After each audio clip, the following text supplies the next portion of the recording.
Welcome back. Welcome back. Welcome back. Welcome back. We are back for yet another great week of Twisted Transitions.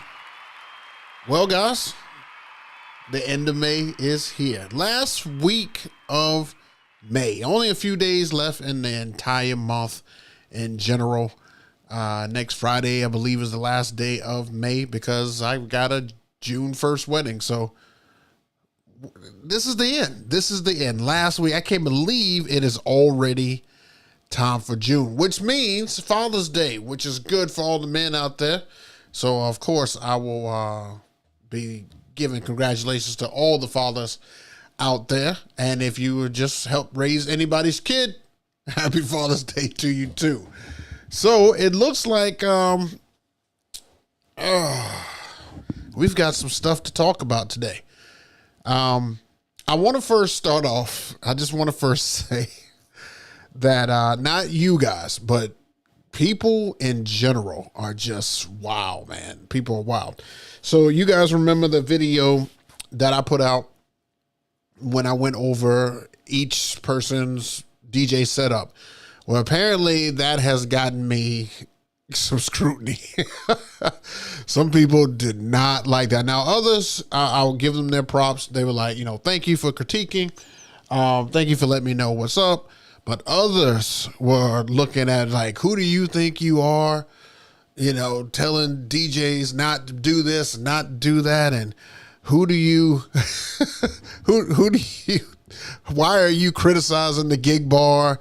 Why are you telling people not to do this? Look at your setup. And I mean, man, I told you guys a long time ago, if you're going to do social media, you have got to have some thick skin because, there's some crazy people out there, man.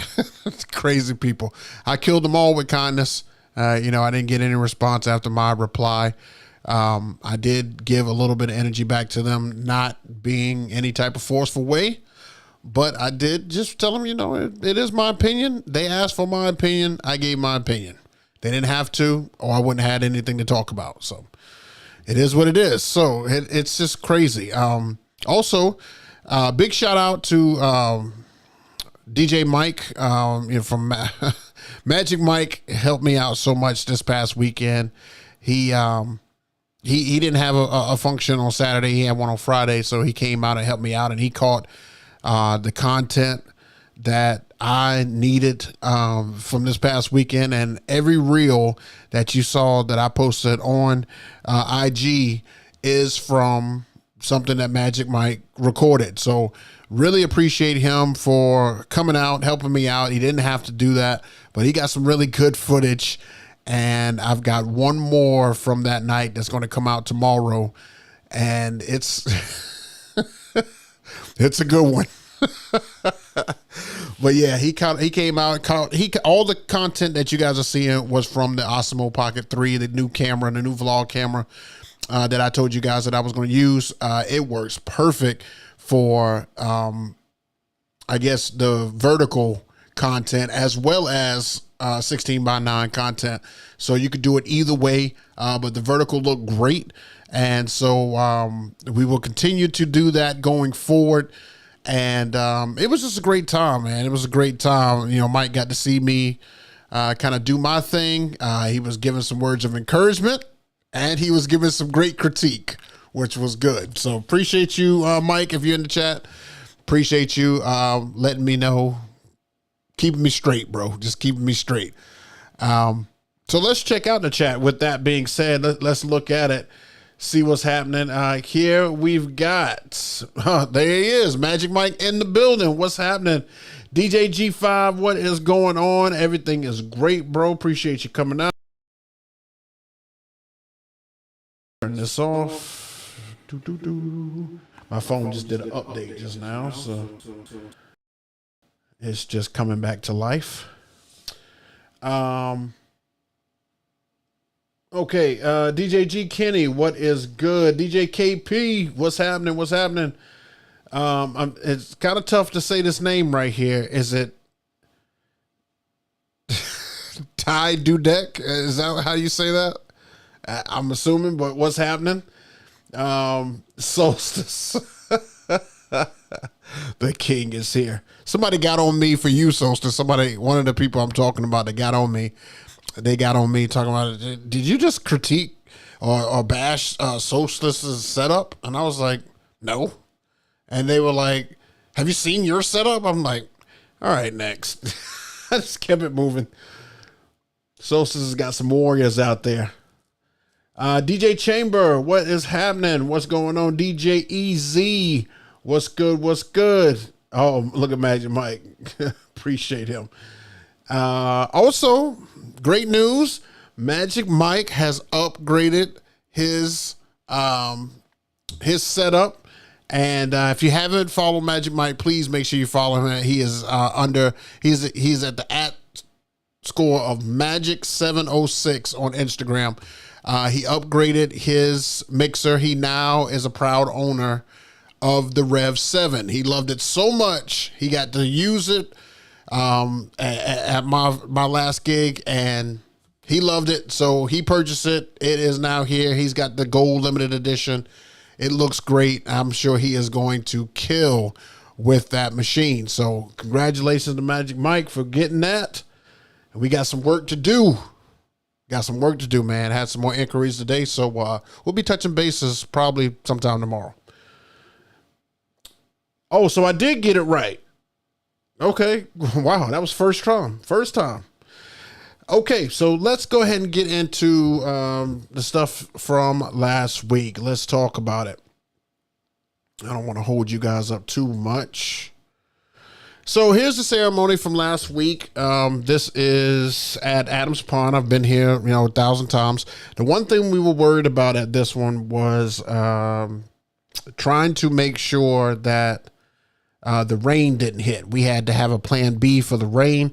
It was threatening to rain all day long, but ceremony was the most important part, as you can see, because, ceremony was the most important part because of the fact that it was not covered at all. The plan B was to be under the tent in the back, where I'm always set up back there. I'm kind of glad we didn't have to use plan B, only because if they would have set their stuff up there, I couldn't set my stuff up until after they left and went in the house to go to cocktail hour. And that would have just been a pain in the butt, to be there that early, not be able to set up because of weather. That would have sucked. So it was great. It lasted the whole time. Now, one of the things that I was showing Mike in this one is, we were just looking at the playlist, and then we were looking at the people. And one of the things that we noticed was there wasn't a lot of people that probably would have rocked with this bride's playlist. And we kept seeing a lot of older crowd be out there. And I remember that the bride was very specific about keeping the energy high. She wanted it to be club-esque. So that's what we tried to give her. Now, the setup that I used was still the basic setup. I'm really liking this setup. I did use the gravity poles again, which I am really, really, really starting. It's growing on me really fast. Not having to have the totems next to you, which I'm not going to get rid of the totems. I'm going to bring the totems back and use them eventually. But it is nice to be able to have those lights behind you so that you don't have to be as wide in an area, especially for this coming up weekend, because my coordinator has already told me that it's going to be tight quarters where I'm at. And I called the venue, and I will be able to bring out the T-stand at this one. So we will bring that back for this setup. I'll probably take a one of the panels out of the facade here that's going to cover everything up, and we're just going to keep everything as close as we can. But having the lights on those gravity stands allows me, in a situation like what I'm going to be in next week and this one, to really put those lights almost anywhere. I mean, I could put them right behind the speaker if I want to because of how high they go. I could put them all the way up to the facade if I wanted to. That would work, or I can put them off to the sides. Now I wouldn't necessarily prefer that because I like how hidden they are, and at nighttime they look like they're just in the air floating. So I really, really like this setup. I like what it gives me as far as dynamics go. So I'm probably going to use this setup a good bit more. So let's give you a clip of what it looked like out there. Now, for some reason, I just couldn't understand why we would be doing the limbo at the weddings. I don't understand it. I will never understand it. This is like the third time that, you know, I've had a wedding where people do the limbo. Now, I'm not even close to playing anything limbo-esque. It always baffles me as to why people do the limbo at a wedding. I don't get it, but you know, it's their time. It's their time. Whatever they want to do, it is definitely their time. But you could see there wasn't a whole heck of a lot of people still here about this time.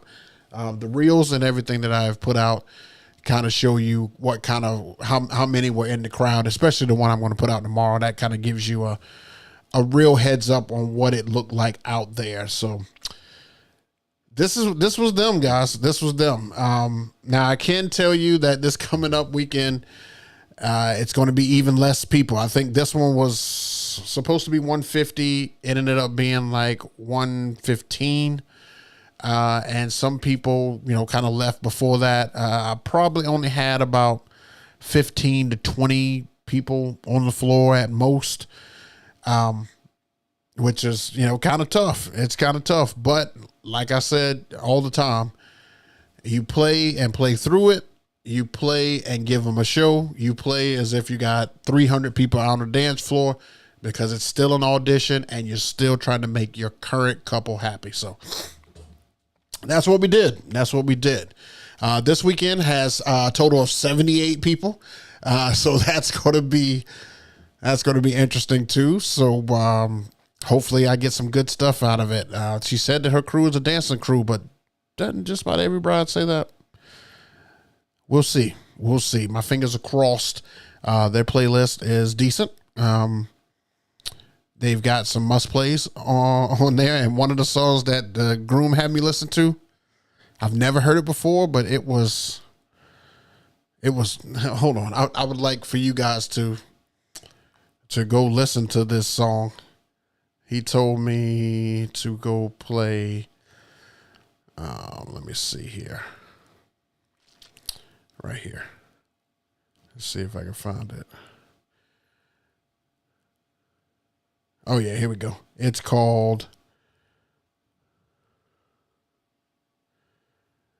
Cupcake. It's called Deep Throat. Deep Throat. He said him and his bride. That was the song that they listened to all the time during the pandemic. And he says it has meaning. I said, okay. I listened to the song and my chin was on the floor. So if you want to listen to that, feel free. Never heard the song before, but Cupcake, Deep Throat. I mean, if that tells you anything, that should say a lot. The Incredible Way, what's happening? Nick Hughes, DJ Fat Mac, what's good? What's good? I'm glad you're able to be here when I'm live. Jay Skills, what's going on? What's going on? Bro, I guess you meant to say love the stands. Very clean. All right. Appreciate you. DJ G Kenny, you got a question, man? You're supposed to be saving that for the end, bro. I'll answer it real quick though. Jay, what's the part number for your gravity poles? Mine's a 43 pounds. Is that the one you have? I believe that is the one I have. It's a pretty decent sized plate at the bottom. I got mine from I think Amazon. So I believe it's a 43-pound plate, if I'm not mistaken. No, it wasn't my neck and my back. It was definitely cupcake deep throat. And you guys can listen to that on your own. Not going to play any of that. I've got my first corporate event this weekend. Going to see how it goes. Then I will possibly get hired to DJ for the county. Another corporate event. I work with the county full time, and they wanted me to DJ for an employee appreciation event. That's what's up. That's what's up. That's what's up. DJ Solstice, try to flex stands. They're way stronger. Solstice, why are you always undermining me, bro? You can't let me just have it? You're going to undermine me? That's what we're going to do? I don't get any kickback if they get the gravity stands. That's just what I use. Why not give them the information, the stuff that I use? Come on, Solstice. Help a brother out here. All right, so let's get into some topics today, man. I got some good ones now. We had me and Mike were talking during the event, and we just, I even told him, I just want to talk about this stuff on the show as we come up to it. I like to talk about it. So there's 3 things that happened last week that I just want to share with you guys. And I want to get the opinions of others because everybody's so opinionated these days. So I'm giving people a reason to talk, right? So let's talk about this. All right. The first thing that I want to talk about is, people usually ask me, Book, how do you get all these gigs? And wedding season for me is this time, wedding season here in this area is this time, wedding season, blah, blah, blah. When is all this? Okay. So here in South Carolina, wedding season has always consisted of 4 months. 4 months. 4 months are usually the busiest months of the entire year. Usually it is April and May for the spring weddings or spring events. Usually those are swamped. Usually those are the ones that you don't give discounts on. If you do give discounts, you don't give any breaks. Like everybody is looking for DJs those 2 months, April and May. It's a rarity that you don't have that in this area. And then the fall weddings are September and October. Now, honorable mentions, June and November. June sometimes can be a little iffy. Mainly graduation parties are usually what you're going to have here. Some people like to do weddings here. This year, it looks like it's going to be a pretty decent wedding year for June. And November, you'll get some, I've had some full Novembers and I've had some dry Novembers. But I have not had a dry September, a dry October, a dry April, or a dry May. Those months are slammed. Now, I know up north, if you're from New York, Pennsylvania, Ohio, all those, I know that at the beginning of the year, that's kind of off season for you guys. And then during the summer, you pick up months that don't normally happen with us. So everybody that probably would have gotten married down here in January, February, or March will now probably get married in July, August, and November up north. California probably has some different codes and stuff as well too, or different dates as well, because there's not a lot of cold weather. So wherever there's cold weather, there's going to be technically an off season. But people who are in California, like Solstice, Cleveland, Terry, those guys usually don't have a lot of off time because it's typically warm all year long. DJ Mojo as well. These are all wedding DJ guys. They don't usually have those times off. Texas experienced that one year where it actually snowed there. But for the most part, it is normally just hot in general. It's a little bit tougher in Florida. I've heard some DJs in Florida say that, October and September are actually not good times to have weddings because that's hurricane season. And so it's a little different. But I just keep getting asked over and over and over about these months. And really, you just have to pay attention to your clientele and know what keeps happening on a yearly basis. Go back and look at your calendar that you mark and show all your bookings and verify the months that you had the 2 in one weekend, the 3s in one weekend. Because I think last year in April, we had like Friday, Saturday, Sunday, Friday, Saturday, Saturday, Sunday, and it was just like constant. This past April, it was kind of the same. Those are just busy months, and I encourage you to not change your prices during those months, because what is too much for one person is not too much for somebody looking for an event in a busy season. I can tell you that right now. So if you put your price out there and one couple doesn't take it, that's fine. Keep that date open. Somebody will call you during that busy season. It happens all the time in April. There is a rarity that I have a weekend off in April. Very, very rare. And I talk to a lot of people. I get a lot of no's, but I get enough yeses. And that's the goal. So I put it on the screen and everything here so you can see it, that these are the busy times. Now, what's crazy about 2024 is that this year, I should circle almost every one of these months. I don't know what's happening this year, but almost every month, I'm looking back at some of these dates, and almost every month I have at least 2 to 3 gigs. Most of them 3. I think November is the only one right now where I have 2, but I have inquiries for November that I'm just waiting to close. So possibly every single month. It is nuts in 2024 this year. And I don't know what's different. I didn't do anything different. I'm not hearing consistency from couples on what's different, but I'm here for it. So here in South Carolina, Columbia, South Carolina, and I have to preface that now because of all the kickback I get from other stuff I say. Here in Columbia, South Carolina, these are your busy months, okay? And I probably should have circled November too, but those are the ones that just stay busy. I get more calls for these months than any other month. So my question to you is, in your area, and please in the comments, state your area. Tell me what your busy season is. Is it multiple months? Is it the same as this one? Is it typically the same everywhere? Let me know first of all, where you're at, and then also let me know what's considered your wedding season or busy season where you at. Let me know that down in the comments down below. All right, what we got here? Oh boy. Solstice, which flex down. Wedding season.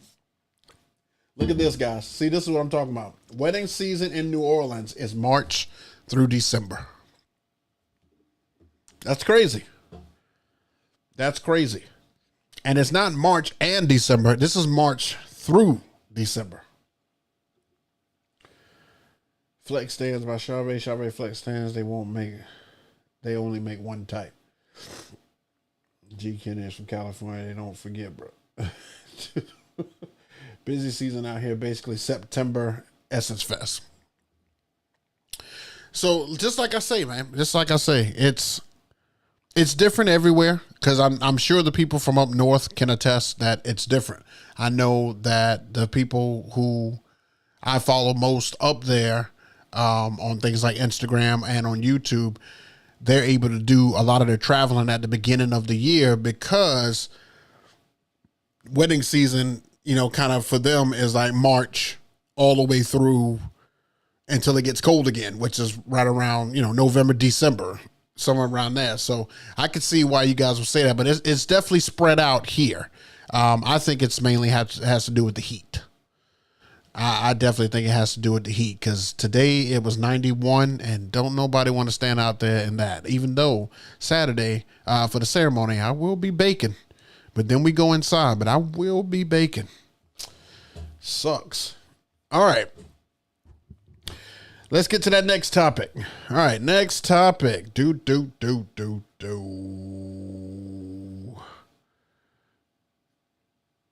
All right, so I saw on Cleveland Terry's show last week, I asked a question to him about travel expense, and I want to make sure that you guys are charging accordingly for travel expense. And the reason I say that is because I was not charging accordingly for travel expense.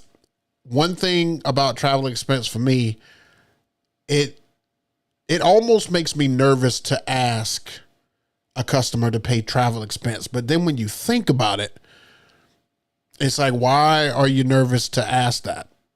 Why? And I just think that, I'm asking for too much. Like, I'm being a diva. I'm asking for too much. I'm asking you to pay for this, pay for that. But if you think about it, if they don't pay for it, you gonna pay for it. There's nobody else that's gonna pay for that. So when I say stuff like this, I mean, like, here in South Carolina, most cities are about an hour to 2 hours at most. Now, there is one city that's 3, which is Hilton Head. But most of them you can get to within like 2 hours. Myrtle Beach, Charleston, Greenville, Columbia, of course, areas in here. So, and most, like I have to travel to Aiken Saturday. So, that's an hour. I usually don't charge for those areas. I usually don't. I don't charge to go out there. I don't include it within the package or nothing like that. Now, when we start getting to the Hilton Heads and the Georgias and the, you see, I got asked to do Florida. I've been asked to do Tennessee. I've been at, there are fees that come with that. And normally I would just say, you have to pay for what it costs to get down there, gas there and gas back, probably 2 tanks or 3 tanks, charging them that for up and 3 tanks back.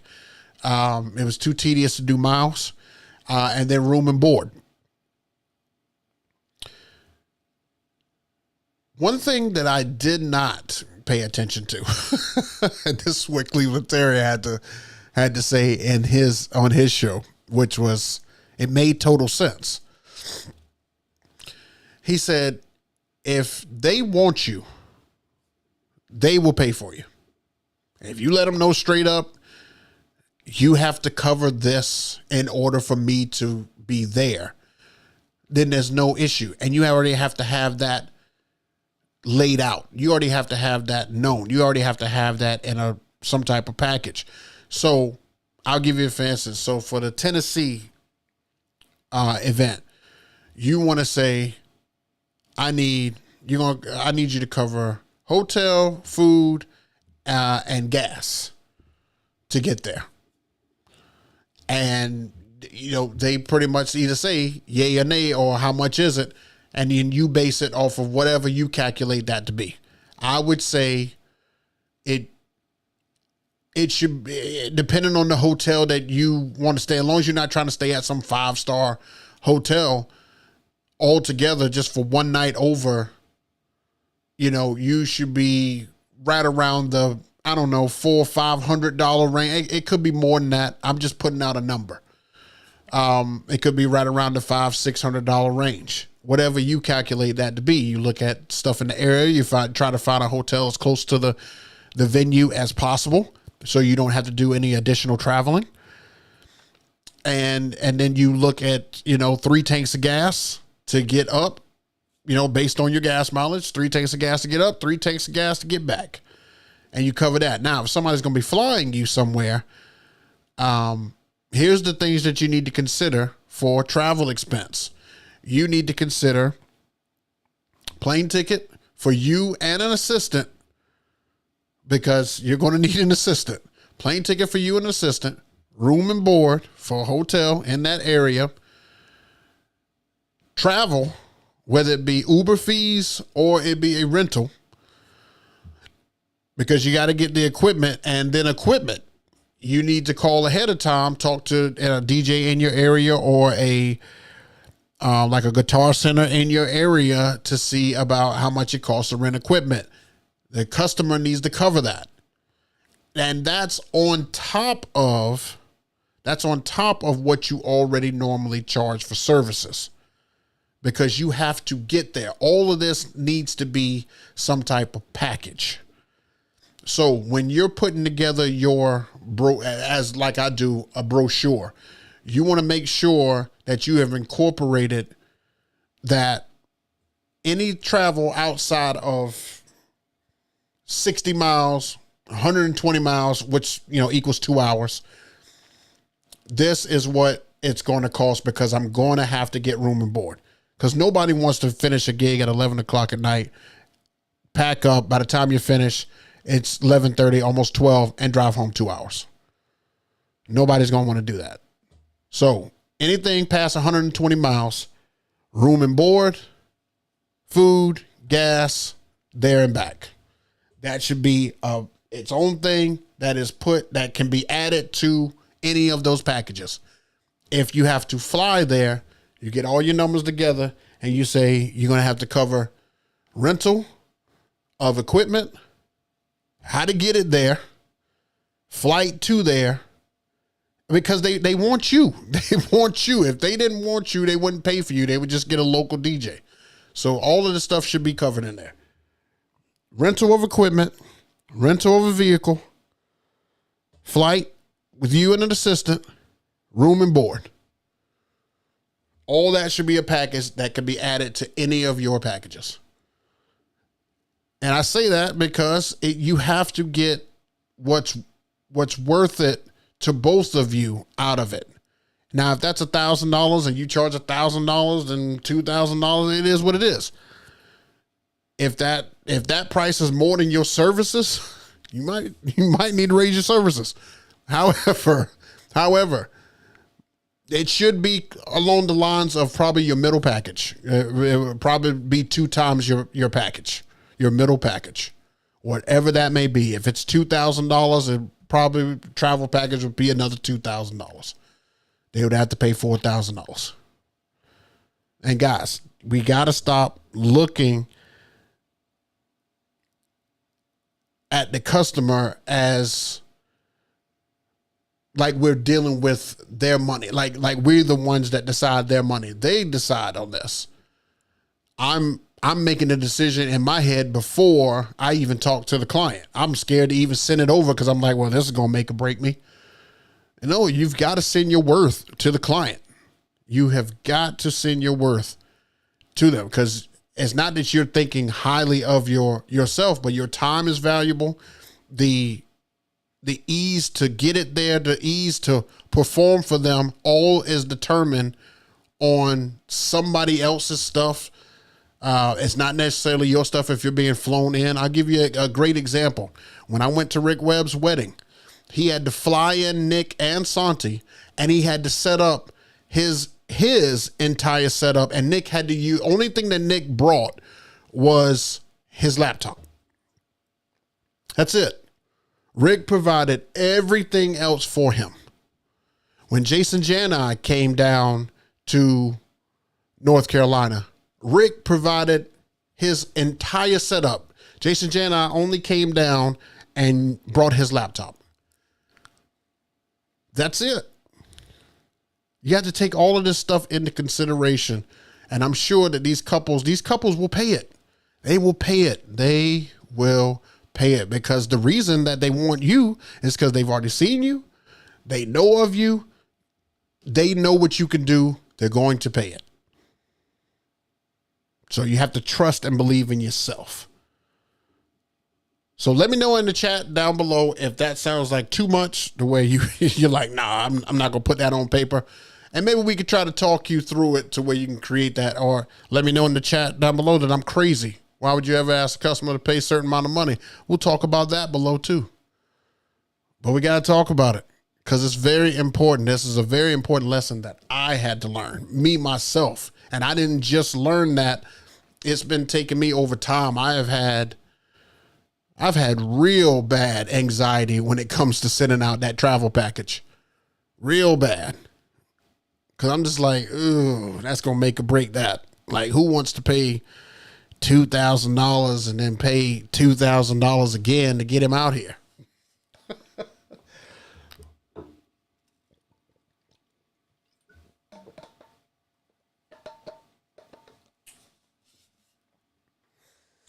All right. You guys still with me out there? We still got some good time out here, man. We're going to have a great Q&A today. But we do have one more topic. One more topic. You guys killing it. Hey, I like this. Look at this. My man Jay Skill says, at most, I'll bring a board with me for traveling gigs. I brought my S7 once, but outside of that, nothing but the laptop and SD card. You decide what works best for you, what's going to make the transition for you. Just go ahead and DJ. Just an easy, smooth transition. All right.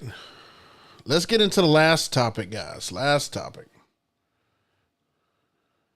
Should have taken these off. I thought I did, but I guess I didn't. Okay. My last topic is about PTSD. Now, me and Mike had fun with this one on Saturday. We had fun with this one. I was just telling him that there are certain situations that have caused me now to move differently because of situations that I have been in the past. And I told him that I got a bad case of PTSD when it comes to DJing and bringing supplies. I was telling him about a couple of horror stories that I've had where I just forget little things. And to DJs, especially mobile DJs, little things make the world of difference. 2 weeks ago at a gig, I forgot the remote for the Code Sparks. That made a huge difference because I almost was not able to fire off the Code Sparks without that remote. And it's just the little stuff that you can overlook. A month ago, even in April, a month ago, I forgot that myself and the couple had talked about when the guests arrived, she wanted music playing outside. I thought since I wasn't doing the ceremony that, everybody would just come inside and I could play music off the main system. So I forgot my speaker. I did not bring the Evolve 8 or not Evolve, Everse 8. And now my PTSD is so bad. It's like I almost packed just about everything just so I don't miss anything. And out of curiosity, I just wonder what it is that you guys have forgotten or have been through. I'll give you another example. One time I thought the mother, it was the first dance song. I've only messed up one first dance ever. And this is the one. And I don't really know if it was my fault. It probably, in hindsight, you guys tell me if it was my fault. So basically, the bride told me to download a song. The thing is that she didn't give me clarification on which version. So sometimes a song, has a cover, is redone by several people. Well, because she didn't give me a clarification on the exact version she wanted, I got the original. So I start playing the, original song. And in the middle of the day, the worst thing you could do is mess up the first dance song. The second worst thing you could do is in the middle of the first dance, stop and tell me that that's not the right song. And that's what she did. That's what she did. She stopped in the middle of it. She was like, that's not the right song.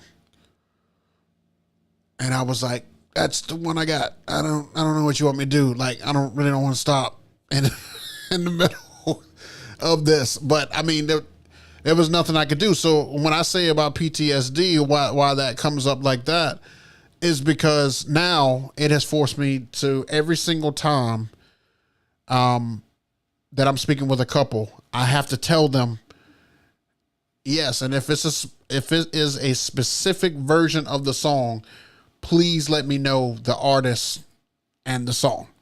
Like, I need to know which version. I need to know how long you want it played. I've had an issue with time before. I've had, I have to ask about line dances because I played a line dance at one that wasn't supposed to be played. I have to ask about, a lot of stuff because of stuff that has happened in the past. So, as a DJ, we see it all. We see a little bit of everything. And then, clients ask us, well, what do you think? And you just, all of a sudden, your Rolodex in your mind goes through all the bad stuff that has ever happened for whatever they're asking about. And you're like, yeah, let's not do it that way. Let's not do it that way. How about introductions?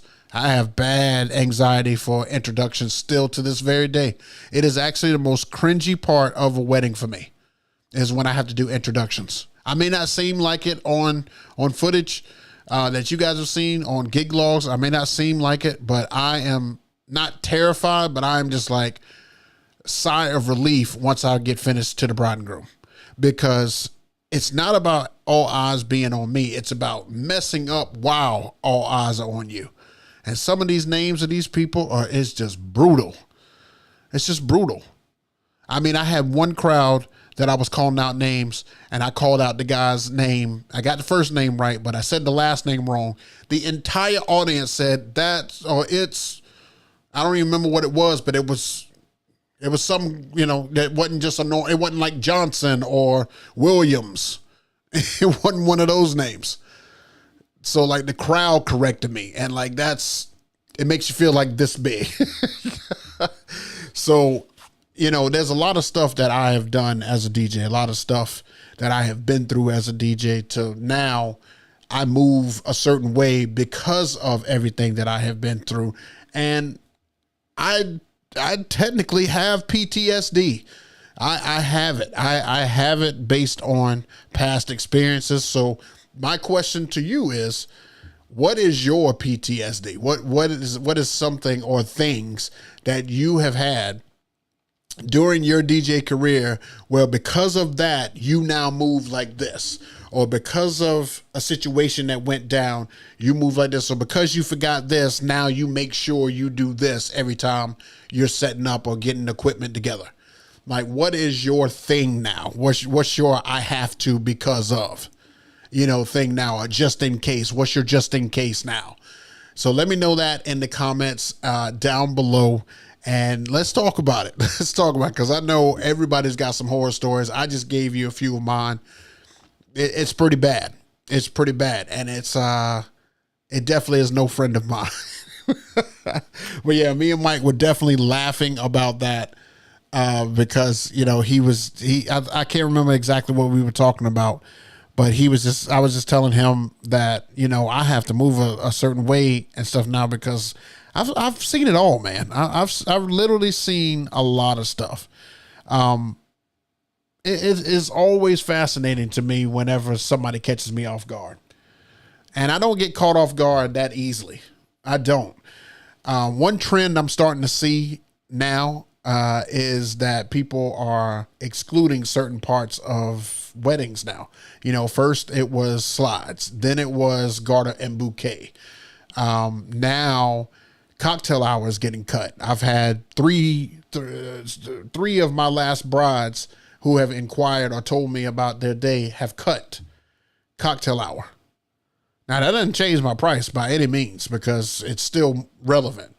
But they're like cutting cocktail. When I went to Charleston recently, I think it was 2 weeks ago, when I went to Charleston, she was one of the ones that cut cocktail. Like, we went straight from the ceremony and everybody came over, found their seats, and we got right into introductions.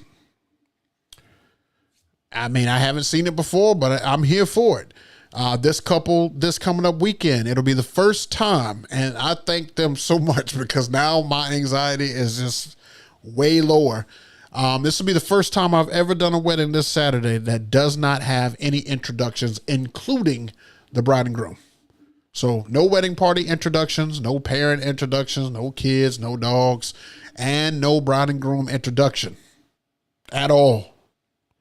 First time ever. Never had that before. So some trends are coming. Weddings are changing. These guys are getting more and more creative, and I don't question it. I like to go with it so I can see what it looks like to tell my next couple, well, I mean, it hadn't worked out well, or yeah, that's great. So I'm here for it. Here for it. All right. So that's all the topics I had today. We are going to open up the floor to questions. So make sure you just put ask in the comments and ask the questions that you may have for me. If you haven't had a chance to, go to my Mixcloud and check out my 80s mix that I did last week on Twitch.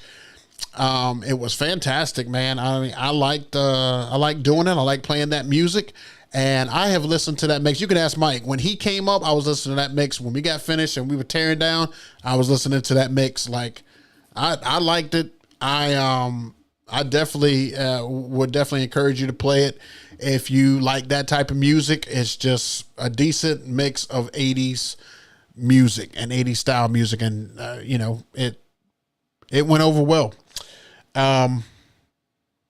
Also, I'm not sure if I'm gonna be on Twitch tomorrow. I may try to be on Twitch. I'm not 100% sure because I do have an appointment tomorrow, but if I am done with the appointment fast enough, then I will be on Twitch tomorrow. And I may have some breaking news on Twitch tomorrow. So if you follow me on Twitch, you may hear something that I have not told anybody at all that I'm looking at right now. Actually looking at a couple pieces, but yeah, I'm looking at it. And it's going to be great. So if you want to check that out, if I am on Twitch tomorrow, I will announce it. If not, photos and conversations about it will be coming up in the future. So we'll talk about it then. All right. Let's see what we got in the chat. Let's see. Intros. I say both persons are at fault. Universal flow. At beats, at skills. I have a good wire bag. Wait a minute. What we got here? I have a good wire bag. I've had issues with dead wires twice. Never again. Really take care of your wires. I mean, do I need to? I mean, I'm not because of you, DJ EZ, but do I need to show how to wrap your cables up? I've had some cables now for over 7-8 years, and they still work great, and that's all because of the way I wrap them up. Now, I mean, I'm not going to say that I don't have any bad cables ever, but I know in the past I did not do a good job of wrapping them up. But now everything has Velcro ties. Everything's wrapped up the same way. Yeah, it may take a little bit extra time, but did you just hear that I have had wires for 7-8 years? Probably even longer than that. You know, it saves you money. Saves you money.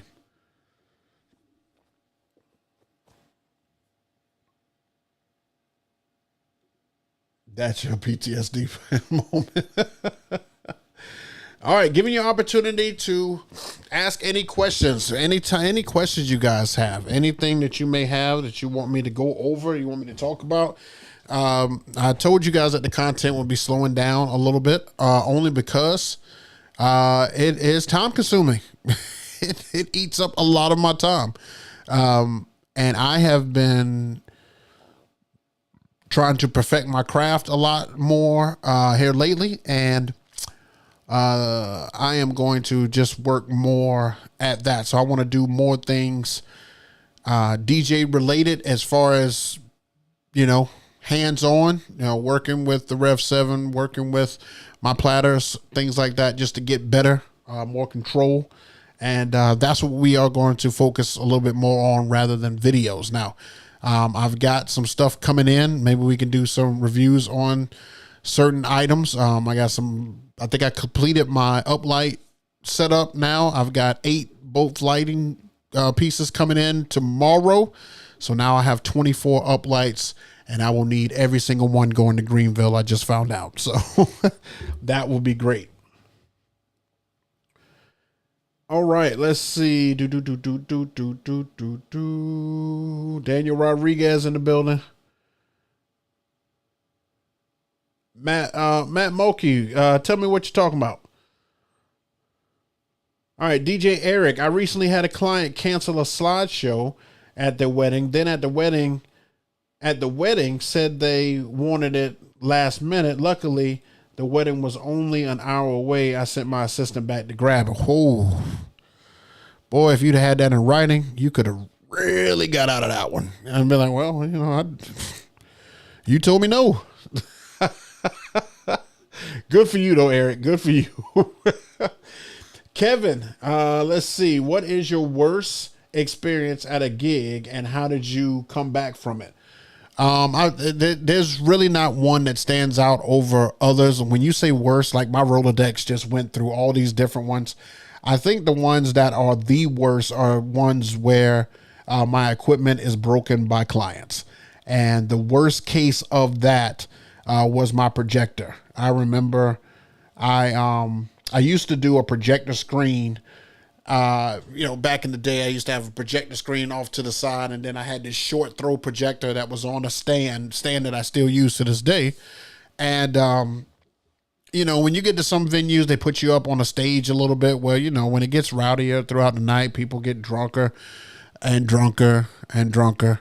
And a young lady came up there, and when she went to go try to get off the stage, she, I guess, lost her balance forward, tried to catch herself, but started falling backwards, landed on my projector, completely shattered it. I mean, just like completely shattered it. I've had some crazy stuff, man, but you can't really overcome stuff like that when items are broken. I mean, of course, the client got charged for it, and they weren't happy about it. I've had to fight some client, not physically, but I just had to tell them that that's in the contract. There's nothing I could do about it. You have to replace it. And sometimes it takes some time, and sometimes they try to blow you off, and sometimes you got to eat it and sometimes not. I've had clients not pay before. I did a last second favor because a client's DJ got into a car accident. And so I was called as a favor. And when I went out there, the client paid me with a credit card and then retracted the credit card saying that the charge was a fraud, and then wouldn't return any phone calls or anything like that, and messed up my PayPal. I think I just got PayPal back like 2 years ago, but I've had some hideous stuff, man. I've had some bad stuff happen. That's why I require payment, prior to the event, because I started saying that's another PTSD. See, I'm telling you right now. First of all, I don't like to do videos anymore. I don't use projectors other than for monograms. I try not to let people on stage with me because they don't know how to handle themselves. And then, as far as getting paid, I get paid just like how venues, planners, florists, all of them get paid. I get paid prior to the event. I had 2 people pay today for the upcoming event. That's how I like it. We're not even there yet. We're getting paid. I like that. 3 days is the latest. I won't let a client pay after that. They have to have a solution 3 days prior, because usually they book me out like a year out. So you've had a year to figure out how you're going to get it. And Honeybook that I use has a payment plan. So if money was an issue, you can break down how you pay. So I can't forgive that. Hope that answered that for you. That's just a few cases. I'm telling you, I've literally been through it all. Universal Flow ask, have not invested in light. Wait a minute. Ask, have you not invested in light? What are your perspectives? I don't understand that question. Universal Flow, have not invested in lights. What are you? Wait a minute. What are your perspective? I mean, I'm assuming you're asking what lights should you buy? Because you're thinking about buying lights. I mean, depending on what style of DJ you are, I'm always going to tell you to buy wash lights. Buy anything that washes the dance floor and not dots the dance floor. So anything that's wash, Chave wash, Chave wash effects twos, wash movers. You can do sheds, you can do bolts, you can do, whatever you need to, wash movers. But anything that washes the dance floor, it just looks better. As you can see on the video that I sent you, it doesn't have all these dots everywhere. It's dots drive me up the wall. But yeah, and then as you continue to grow, add stuff like uplighting and things like that, because it'll make all the difference. DJ G5, has anyone watched the Dangerous DJ Scratch course? Yeah, I did. Ragoza, if you guys don't know, I got to ask Ragoza if he'll come on the show. If you guys don't know DJ Ragoza, he does an absolute fantastic job of teaching you how to scratch, of just like starting from bare basics. Now, another person that does a really good job is DJ Liftoff. Now, we've had him on the show. We interviewed him as well, but those are two really good teachers, and Liftoff has videos on YouTube.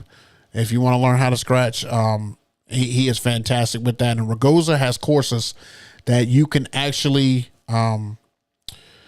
do a Zoom call with him like twice a week. And, of course it costs money to do it, but he is a great teacher. He is a fantastic teacher. And it's the stuff he asks you to do is very basic at first, but it all makes sense. And on that scratch, Dangerous DJs thing, that's basically what they did. They just kind of let him teach you. I tuned in so I could see it. I probably should have got my Rev 7 out and tried it also, but I just tuned in just to see it and see what was happening, because it was free to tune in. I think it only cost whenever you sign up for the membership, which continues, to go further afterwards.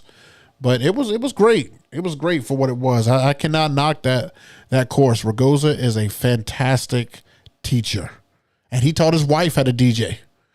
Like scratch, like she uses the technique, and now she's a scratcher DJ, and I don't think she even has a decade of DJing under her belt, and she learned how to scratch just based off that. Like, it's crazy. His methods are really good. Solstice, for travel, I found it's easier to price it out and then present it to the client at a full package price. Right. Got one in Denver later this year, and having production from Idaho, because Denver DJs, always something. Found you through YouTube. I like that. See this next statement right here? Found Solstice through YouTube. That's great, bro. That's great, but that's how you do it. Put it together in a one package price, throw that travel fee on there. Boom. This is what it takes to get me. Why does it cost so much? Well, let's break it down. All right, Matt Mulkey, wiring. Please show how to wrap the wires. Mine is a spider web mess. Do I have something right here that I can show you real quick?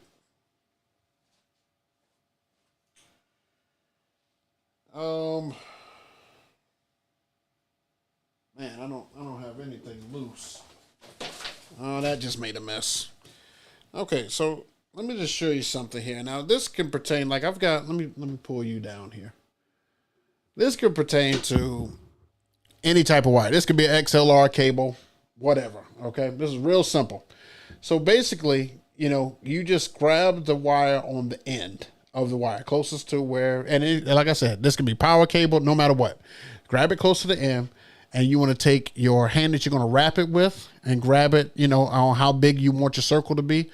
But the main thing that you want to do is you just want to make a circle. Okay, so you can make it bigger, you can go like this, or you can go like this, keep it a small circle. And then you just want to keep doing that same thing, holding it in one hand, wrapping it around just like this. Okay, now what I do at this point is I get me some Velcros. You can get these from your local hardware store, Lowe's, Home Depot, or you can get them off Amazon. But I get Velcros and I put them around here, and then I wrap it around here and wrap it around here. Now, if you don't have Velcros, your option is just to go around and pull it back through kind of the opposite way, and go around and pull it back through the opposite way. And now your cords still sit wrapped up like this. But this saves your cords from being a spider mess. If you just take time straighten out those cords that are all wiggly and all messed up like that. You know, just take your time, undo this, and just go down the cord and go like this. Try to straighten it out the best you can. And then just start wrapping each one of your cords the same way. This right here will get easier as you get better at it. I mean, I can pretty much do this. I do this with all my cords all the time. And that's ready to go. And then, you know, that just sits right there. You know, I could sit it right there and it'll sit just like that the entire time. But that's how I wrap all my cords. And then for like plugs that have like the little box at the end of it, I just take those and I go like this. I wrap it around a few times. And then I squeeze it right here in the middle. And I take the cord and go around it like this. And stick it right through here. And that holds it too. These are all just options, but it doesn't put strain on the cord. And it keeps it from being wired. Now, when I want this cable, I just pick it up, push it back through, unravel it. Boom, we ready to go. Damn, I'm going to have to clean that mess up later, man. Like all my cards and everything from Couples, that wire was sitting under the cards right over here. So all that stuff just fell. Doggone it. Man, I hope that helped, bro, because that was sure a lot. You got me cleaning up after this. Forgot my laptop charger and didn't notice until it was going bad. Before dancing started. Luckily, my sister-in-law was coming to a gig anyway, so she was able to stop at my house and bring it. I am telling you, I have been there. I remember I didn't bring my charger for my laptop, and I would do like little stuff to help preserve it. Like I would, whenever like speeches were going on during Toast or had to make an announcement, I would put my laptop in sleep mode just to try to preserve it as much as I could. I am telling you, I have been there. Man, I'll show you how to wrap. I do 1/4 and a half turn at the bottom. Solstice, are you already insulting my wrap? Solstice, you want to get banned from this show? You want to get banned? Huh? One little button right here. Banned. Keep messing with me. All right. Never forget it now. Plus, I'll bring all my gear now in the case, and clients want additional sound or use backups just in case. That's what's up. All right, G5. I had a corporate gig at Lowe's and forgot both of my speaker stands. Luckily, I only live 8 minutes away. And now, what would you do in my situation, G5? Like when I have to go an hour out of the way, or I was an hour away when I didn't bring that the remote control for the Cold Spark, so I'm gonna be an hour and a half away at Greenville. I mean, I can't just go 8 minutes down the road. Now, what would you do?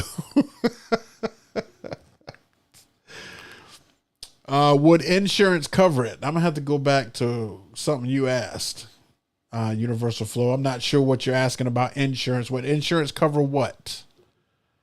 Talk to me. All right, Daniel Rodriguez, have you played a bar song? Have you played a bar song, Tipsy? It's definitely the hottest song out. What's your thoughts on it? Okay. Yes, I have. And here's my thoughts on it. Cool song. It's catchy. Whatever. You know, I'll play it. Not my cup of tea. However, to me, it stops people from dancing. It's more like an atmosphere song, like a song that you would listen to if you were at a bar. Literally, if you were at a bar and you just had to have some music in the background, to me it doesn't get the people going. It doesn't get people dancing. I mean, I've played it during a dance set before, and it doesn't. People just people just kind of sing it. Nobody does anything, really after that, but it is what it is. What projector do you use for your monogram? It's an Epson projector. If you go to any of my gig log videos and then go down to the description, you should see the brand and model in the description. but it's got to be a gig log. Don't go to a regular video. Go to a gig log video, and then go down to projector, and it should be labeled as Epson projector. And you can check out the model number there. All right, DJ Eric, what are your thoughts on the Jackery battery power banks? I love them. I use them for ceremony. I love the fact that it allows me to be portable, and I can put the ceremony setup anywhere. See, before I had to, tell people like I need to be close to this, but some people are picking these spots and they're like yards away from the ceremony. So you would have needed way more speaker to do that. So I love the Jackery battery. It just allows you to be a lot more portable. And I would highly recommend that mobile DJs get one, especially if you needed to hook up, two things. Like I think I haven't had to hook up more than two things for a ceremony as far as power goes. So you should be good with the Jackery. I mean, they sell Jackeries up to 4 plugs, but you should be good with having a 2 or 3 plug on it. So I love it.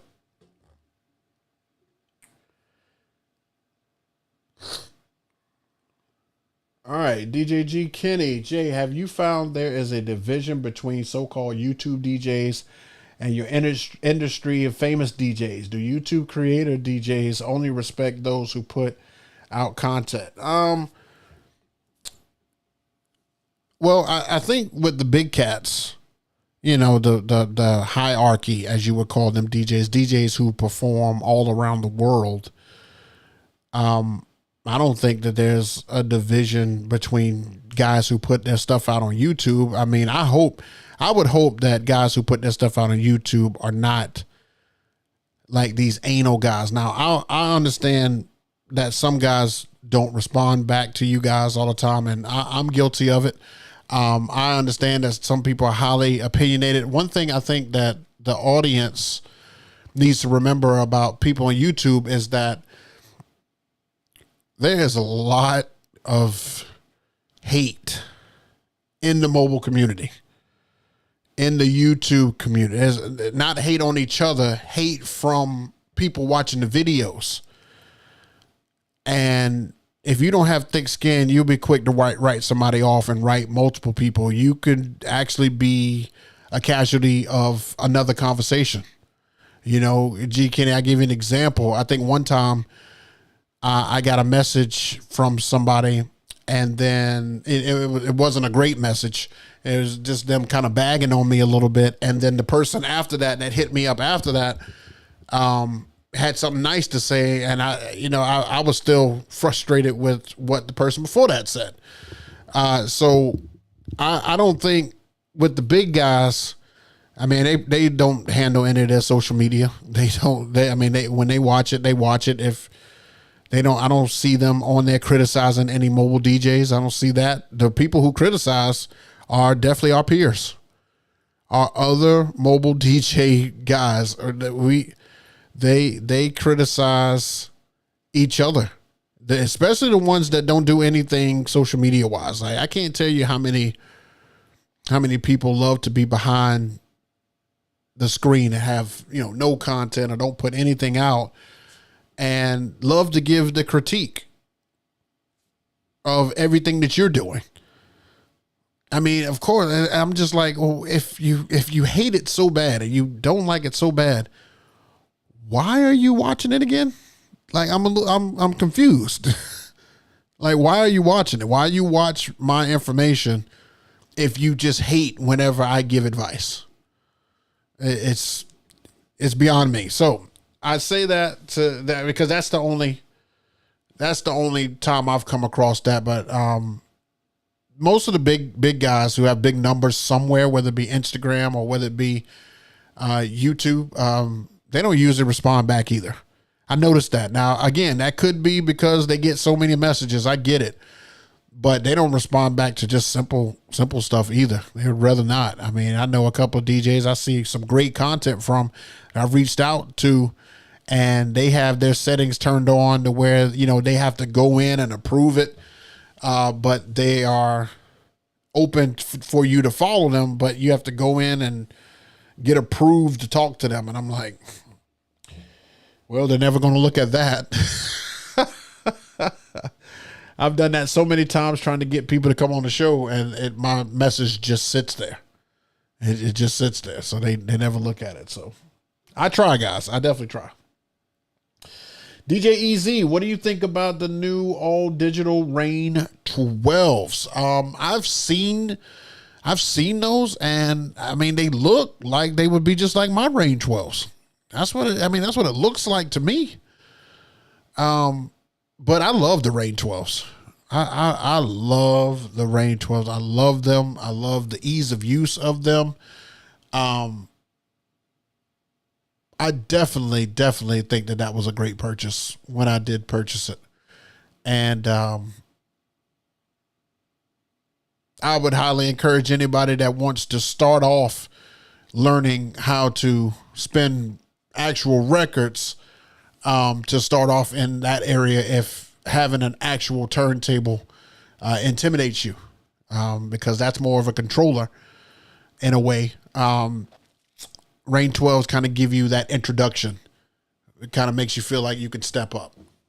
So I definitely love the 12s. And from what I saw, like I said, it looks like it's going to be the same as what I already currently have, which is great because they can only improve on that. So, it's fantastic to me. Let's see. Yeah, you helped a lot. Thanks. Yeah, that helped a lot. I see you bought into the both tube lighting. Actually, Universal Flow, you must be looking at the wrong guy, because if you know me, you know that I have not bought into the tubes from both. All I have is their ground lighting. I have the S4s and I have the IR4s, and one's for uplighting and one's for facade lighting. And other than that, I do not have anything else both. I have no tubes at all. I'm not getting any tubes anytime soon. Marcellus keeps trying to ask me to get tube lights, and I just keep telling him that just ain't my cup of tea. Plus, if you watch the video that I put out about DJ setups, you can see how much I talk about those tubes. I just ain't ready. I'm not there yet. I don't want them. I just don't want them. Let's see. If I was you, I'd get some open wire and show string and bubblegum wrapper and pin the top with the spring and MacGyver. Boy, do I even want to know? DJ Paul Thompson. Hey, Jay, I love your vids. Cheers from Paul Thompson. Melbourne, Australia. What? That's nuts, bro. Appreciate you. Appreciate you for being here. Universal Flow, the scene where the lady fell forward on your part of your equipment and shattered it. Universal Flow, this is I didn't have a scene. I don't know what you're talking about. Yeah, I mean, if you're talking about the video that I showed earlier, that was them holding those little foam things. That's still not tube lights. I'm not sure what you're talking about there, bro. All right, DJ EZ. What do you think about the new digital Rain 12? I think, yeah, somebody already asked me that. I typed that before you showed. That is real talk about social media DJs. Eric Morado, better late than never, bro. Appreciate you. I mean, we're pretty much in Q&A right now. You know, I'm just trying to answer everybody's stuff here. Pretty much every DJ related Facebook page is full of other DJ haters, despite the BS so-called admins spin about their Facebook page being different from others. Yeah, I can already see that, you know, some of those we're just going to call them very opinionated DJs have slipped into Rachel and Travis's new DJ help desk. And I think that's why I don't focus on them like that anymore. Like I'm a part of it, but I don't go in and look at it because it's just, I mean, I have never seen so much hate in the same industry. I mean, we all in the same industry, and then we just, it's crazy. It's crazy to me. It's just overwhelming. It's overwhelming. I don't think I could do anything like that. But it's getting worse. It's like the more you put out in the open, the more criticism you get. It's like for you to take a chance, people are more likely to drag you now, which is crazy because like you're actually stepping out there giving somebody content that I mean, even if you give one person content, the video was worth it. I was telling Mike last weekend, like, I'm so thankful and happy that he came and stayed and stuff because, you know, I don't have somebody to really pass my knowledge down to and give what I've seen because it may be at a different angle than what he's seen, and he can give me some of the knowledge he's seen. And it's just nice to have somebody to bounce that off of. And I'm just like, oh, you know, why can't the Facebook community and other DJs in the community just have the same camaraderie? I mean, because that's what we're all trying to do. And nobody's trying to showcase more than the other. I'm not trying to say, hey, I'm better than you because my stuff looks better than you. I'm not trying to say I'm a better DJ than you. I'm not trying to say that. I'm just trying to give tips that may help you if you are in a rut. Tips that may change the way you DJ. I mean, how many people have seen something or experienced something that you said, hey, because of this one little tweak, it made the world of difference and how I do stuff. And you don't know what that is until you hear people out. So that's why I like when these haters come on and give their opinions, because I'm just like, they may say something that actually makes sense, but I mean, most of the time it's nonsense. So what am I really talking about? Most of the time it's nonsense. Oh, Solstice, you already got banned? Wow. Who didn't see that coming?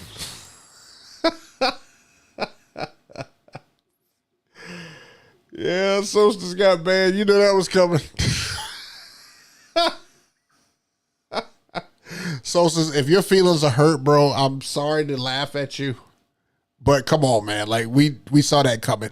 We know how opinionated you are. If you don't know how opinionated Solstice is, just go back and look through the message thread right here on this show. He'll show you. All right, Daniel Rodriguez, do you finance your DJ van, or how big of a game changer is it? Okay, so I bought a truck. I bought an actual truck and I pull a trailer. And I'm about to sell the trailer and about to finance another trailer, a bigger one. It's because I have grown since I bought that other trailer.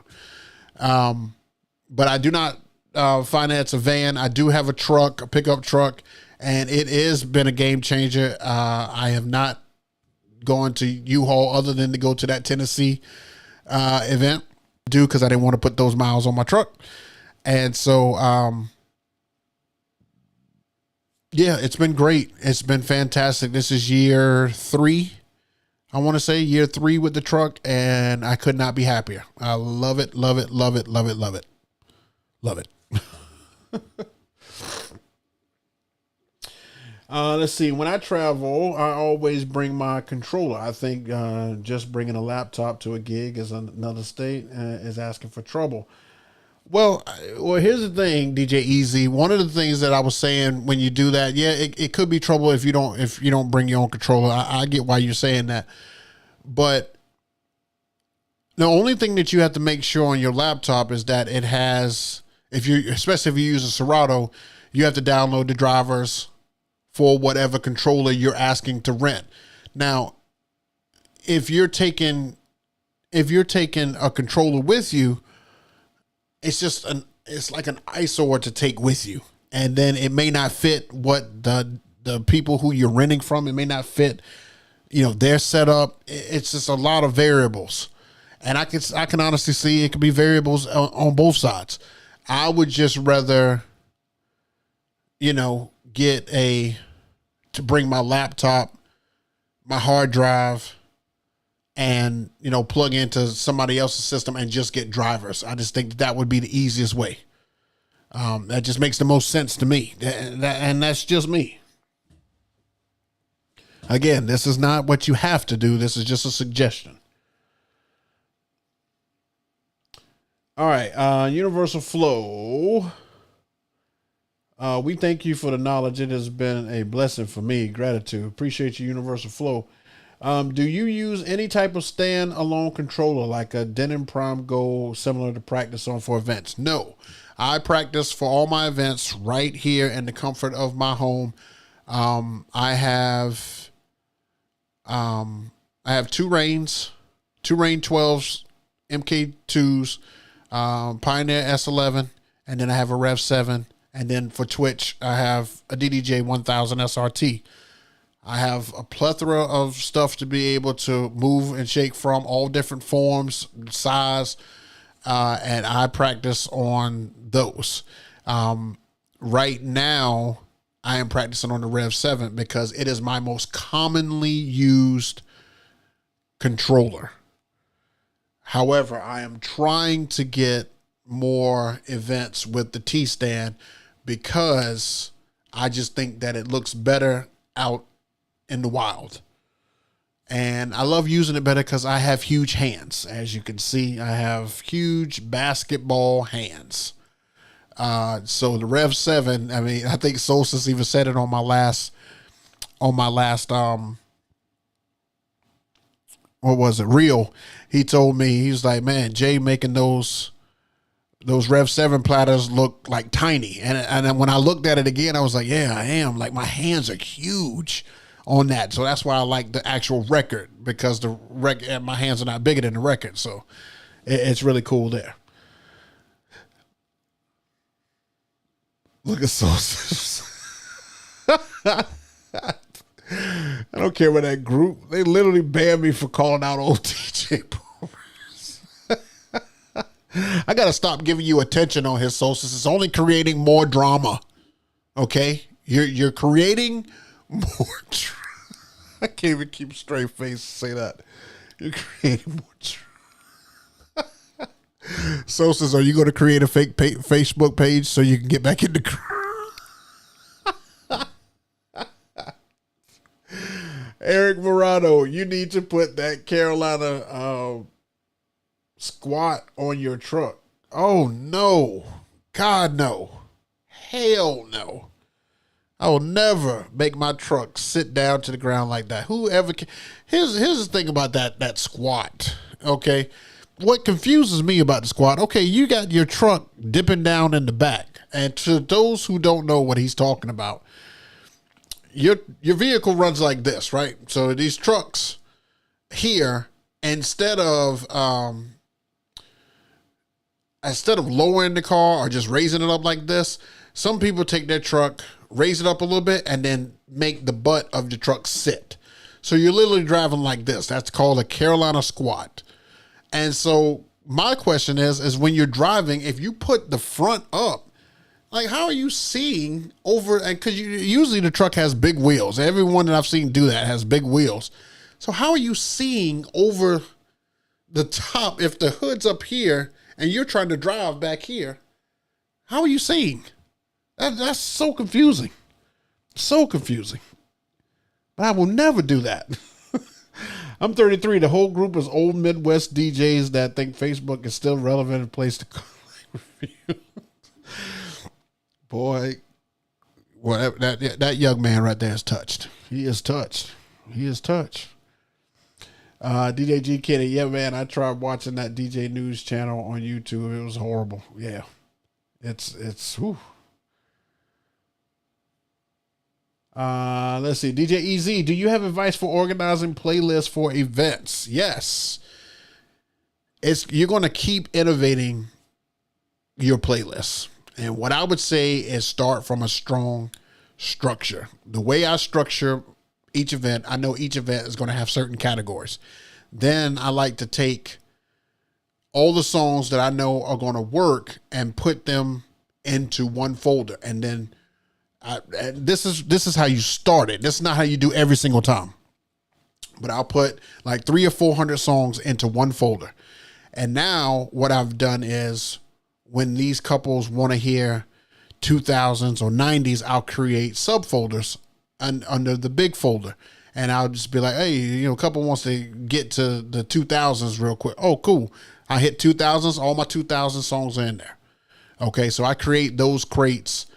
But it's going to keep reinventing itself as people keep changing, because these couples are not getting older. We're getting older. So what used to be we love 90s is now we love 2000s.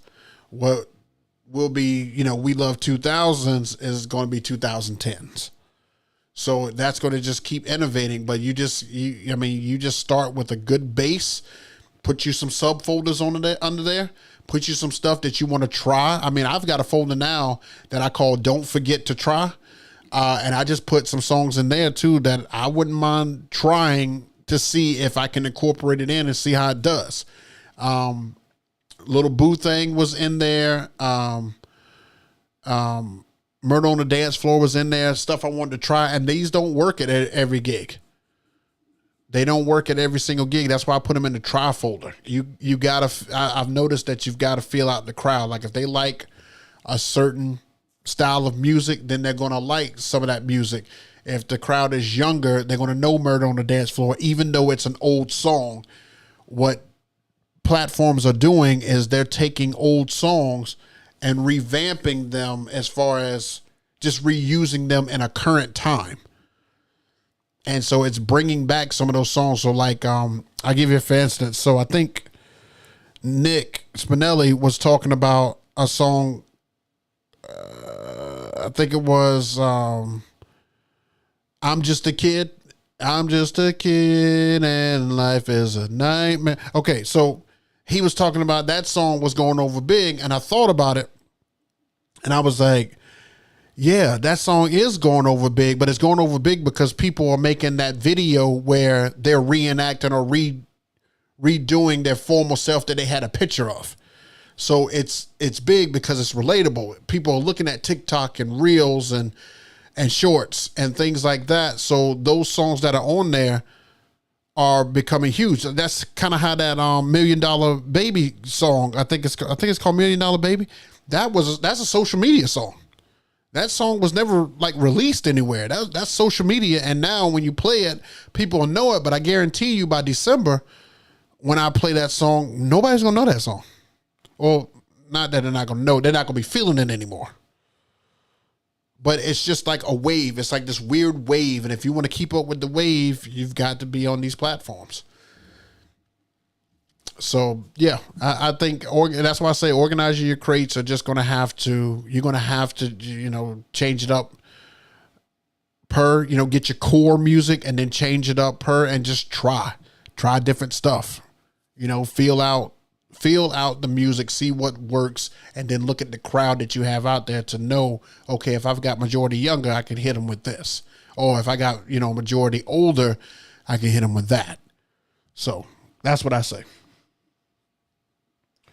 I think I talked too long on that. Look at all that. Look at all this stuff.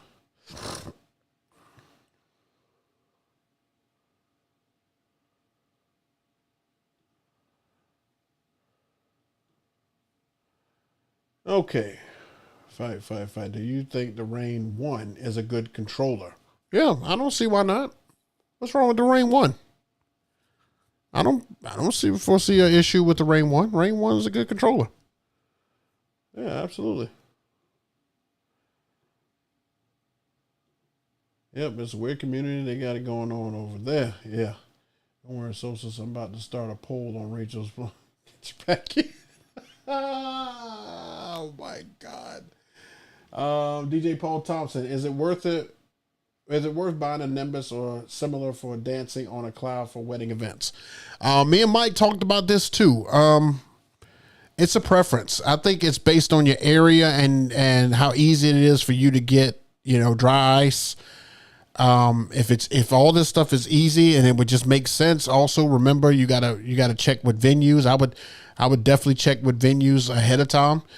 just to see, let them know what you're going to be bringing in and let them know what it does, but also let them know that it leaves like residue on the floor. Same thing as cold sparks. It leaves residue on the floor. Like, is there any way we can like mop it up afterwards? Because dancing on the cloud leaves, condensation on the floor. So it's wet. And you don't want any liability and stuff for that. So I think it's based on area. There are a couple of companies in my state that use it, but it's very rare here in the South. It's more apparent up north. I know those guys kind of get away with it a lot. Like they probably sell that thing almost, I would say at least 50 to 60% of their weddings have that thing. So it's really a regional thing. It's an area thing. I would assume. I think out west, they do a good job of it as well, but down south, we don't get as much of that. May want to look into rental options and just see if it's worth it and then get the client to pay for it. That could be another option too. How's TikTok going? I follow you, but haven't seen you in the vid yet. You must not be following me because I just had one video blow up on there. I mean, to my standard blow up, and it's at like 76,000 views. And, it's brought me 442 new followers. And I can't understand the rhythm on TikTok. I don't get how it works because I put 2 videos out right after that. Like this past week, I put out three videos. And last week before that, I think I put out another 3 videos.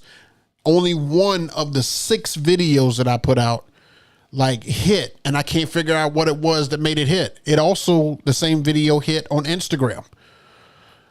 And it hit for like 25,000. And these are some of the highest views that I've gotten on a reel, but it's not consistent. On Instagram, it looks like 2,000 to 3,000 or 2,000 to 4,000 has been what my consistent range has been. TikTok, I mean, I barely scratched 1,000 on some of these videos. Only got like 200 views on TikTok. It's weird. But that one, and there's nothing special about the video. To me, I was just putting that out there as a filler, but it hit like 71,000 views. I'm like, well, what is it about that? And it's still going. Like, I can pull up TikTok right now. And look, here we go again. I got 39 new likes and 15 new followers from that same video. And that video right now is at 73,000 views. I don't understand it. I don't get it. I don't know what is making that video do that. But I'm definitely trying to recreate it and do it again. Because I just don't have luck. I don't have luck on TikTok. So I hope that answers your question. I am on there. Just keep looking.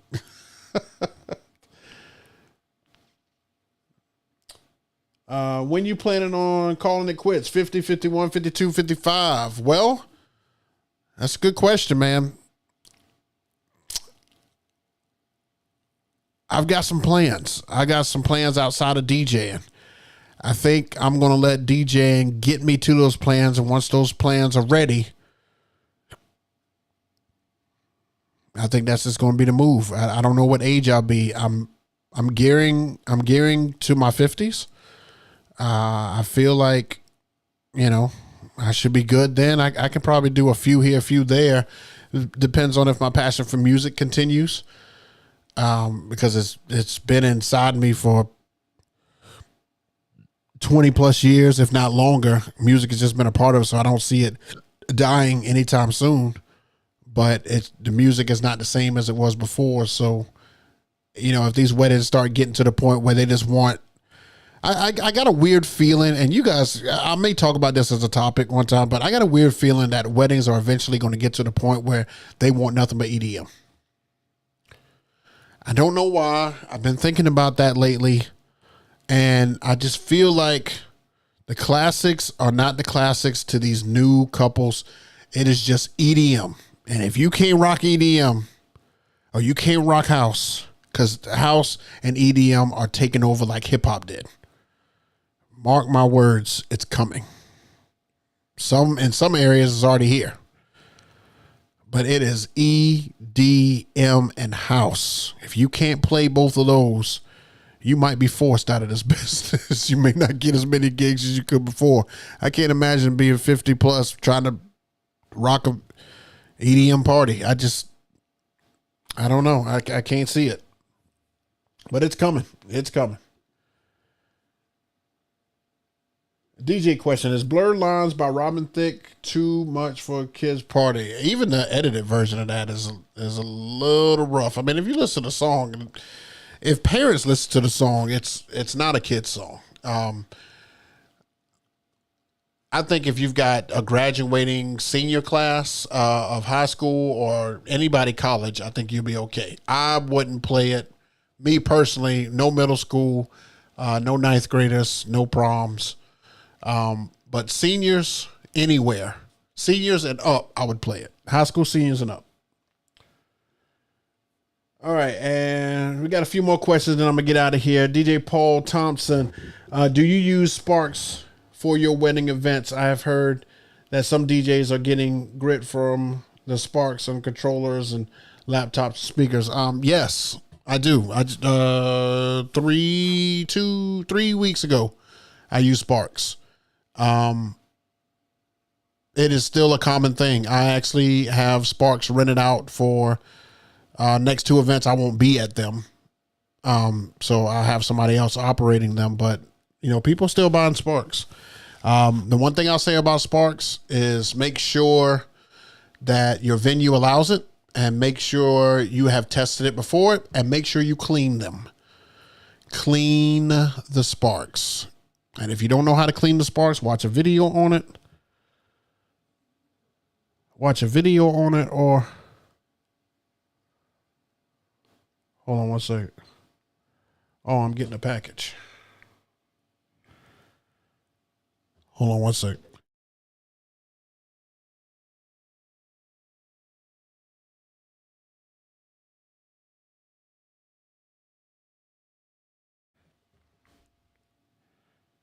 All right, I had a package arrive. I didn't know if he needed my signature. So yeah, I would definitely check on those things and make sure that they do it. TikTok is all about hashtags. Maybe that's it. Like I said, you can go look at the hashtags I got too. I got a ton of those too. I want a TikTok, but just thinking foreigners going to get me. Get out of your own way, G. Kenny. Come on now. Derek Rose. I'll stop DJing when the phone stops ringing and I'm 60 years old. Well, everybody got a stopping point. Everybody got one. All right. Well, I really appreciate you guys sticking with me here. I did an extra 30 minutes tonight just because the conversation was great. As long as you guys keep the conversation going, usually I do my absolute best to try to, keep chopping it up with you guys, answer any questions that you have. We will be back next Thursday, 7 p.m. EST, for another great week. Again, if you have not checked out my mix on Mixcloud, please do so. Share it. It's a great 80s mix. I've got other mixes on there, but the 80s mix is the most recent one that I did.